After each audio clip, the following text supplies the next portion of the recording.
नमस्कार दोस्तों, एक बार फिर से आपका स्वागत है हिंदी साहित्य में। चैनल को सब्सक्राइब कीजिए और लाइक शेयर भी कीजिए। वीडियो को पूरा देखा कीजिए, तभी आपको अच्छे से चीज़ें समझ में आएगी।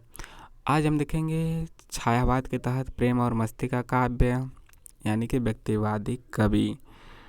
इससे पहले आप नहीं देखें तो छायावाद के अलावा भी जो हम लोग पढ़ रहे हैं, शक्ति पांडे गोविंद पांडे का बुक जिसका नाम है हिंदी भाषा एवं साहित्य का वस्तुनिष्ठ इतिहास, प्लेलिस्ट में इसी नाम से बना हुआ है, आप जाके देख सकते हैं।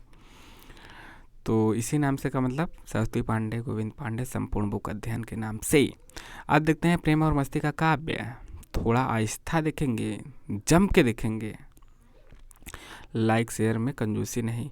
भगवती चरण वर्मा है। इनका जन्म 1903 में हुआ था और इनकी रचनाएं हैं मधुकर 1932 की, प्रेम संगीत 1937 की, मानव 1940 की और एक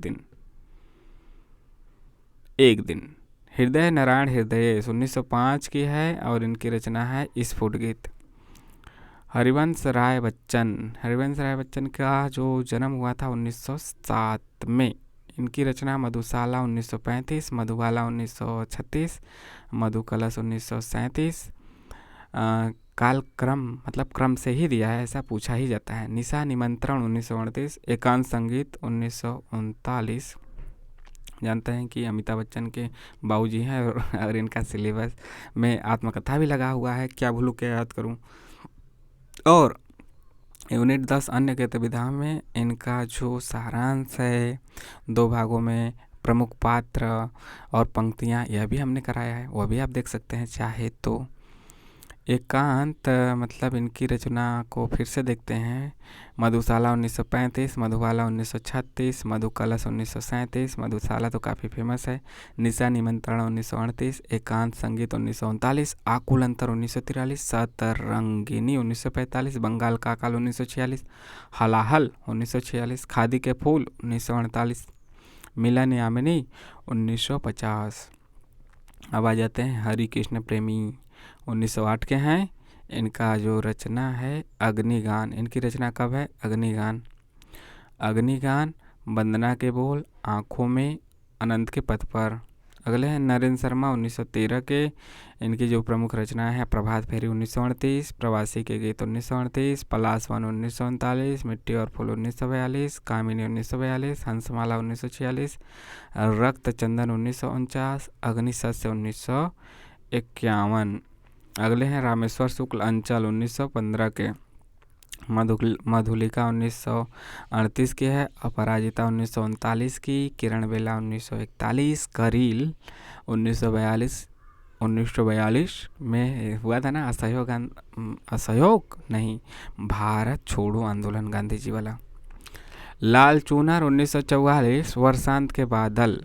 अगला है जानकी वल्लभ शास्त्री का 1916 में जन्म, रूप अरूप 1940, तीर तरंग 1944, शिप्रा 1945, मेघगीत 1950, अवंतिका 1953। आगे है विद्यावती कोकिल का अंकुरिता। इनकी प्रमुख रचना है अंकुरिता, माँ, सुहागिन, पुनर्मिलन और आरती। सुमित्रा कुमारी सिन्हा का नाम सुना है? नहीं, बहुत कम फेमस हैं। और इनकी प्रमुख रचना है बिहाग, आशा पर्व, पंथनी, बोलो के देवता।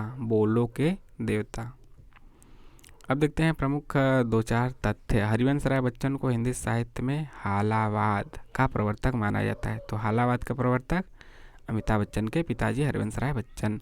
इन पर उमर खयाम का सर्वाधिक प्रभाव था। तो हालावाद का प्रवर्तक हरिवंश राय बच्चन और इन पर उमर खयाम का सर्वाधिक प्रभाव था। इसके बाद बच्चन को हिंदी का बायरन भी कहा जाता है। हिंदी का बायरन कौन है? बच्चन सिंह है। मतलब यूरोप के हैं, यूरोप के मतलब विदेश के। इसके बाद रामेश्वर शुक्ल अंचल को हिंदी में मानसलवाद का प्रवर्तक माना जाता है। तो मानसलवाद का प्रवर्तक कौन? हालावाद तो हो गए बच्चन जी, और हिंदी का बायरन भी हो गए। हालावाद के प्रवर्तक भी हो गए और उमर खयाम से प्रभावित हैं। इसके बाद यह कम फेमस है, मतलब फेमस तो हैं लेकिन यह बात मानसलवाद के प्रवर्तक, यह चीज़ कम फेमस है, तो इसको ज़रूर याद रखिए। मानसलवाद का प्रवर्तक कौन है? रामेश्वर शुक्ल अंचल। तो आप सोचेंगे सर आप ऐसा क्यों कह रहे हैं कि ये कम फेमस है, इसको याद रखें। आजकल ऐसा ही पूछा जा रहा है, कम फेमस वाली चीज़ें पूछा जा रहा है। तो हिंदी में मानसलवाद का प्रवर्तक रामेश्वर शुक्ल अंचल। तो आपको कैसा लगा कमेंट करके बताइए। नेक्स्ट वीडियो में देखेंगे छायावाद के हास्य व्यंगकार कवि को, अलग अलग देखते हैं तो ताकि बता रहे कि यह हास्य व्यंगकार के कवि हैं। तो इनको हमें देखने में भी एक साथ, इनको देखने में, इसको जब भी हम देखेंगे अपने नज़रिए से एक साथ देखेंगे, छायावाद के हास्य व्यंगकार कवि, और इसके बाद राष्ट्रीय धारा के कवि, प्रेम और मस्ती के कवि, सबको अलग अलग देखेंगे, छोटे छोटे, अच्छे समझ में आएगा। कैसा लगा कमेंट करके बताइए। मिलते हैं नेक्स्ट वीडियो में। जय हिंद, जय भारत। चैनल को सब्सक्राइब करना ना भूलें।